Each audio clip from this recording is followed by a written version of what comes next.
মাকামে ইব্রাহিম বা হজরত ইব্রাহিম আলাইসাল্লামের দাঁড়ানোর স্থান হল একটি পাথর যা কাবা শরীফের পাশে চারদিকে লোহার বেষ্টনীর ভিতর একটি ক্রিস্টালের বক্সে বিদ্যমান। মূলত পাথরটিতে হজরত ইব্রাহিম আলাইসাল্লামের পদচিহ্ন বিদ্যমান। প্রায় ৪,০০০-এরও বেশি সময় ধরে অপরিবর্তিত থাকা পদচিহ্নটি কিয়ামতের পূর্ব পর্যন্ত অপরিবর্তিতই থাকবে। এ পাথরে দাঁড়িয়ে হজরত ইব্রাহিম আলাইসাল্লাম কাবা শরীফ নির্মাণ করেছেন।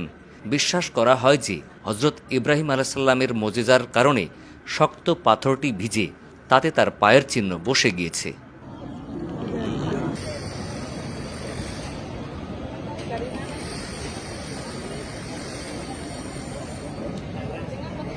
Marahinnya bapaknya.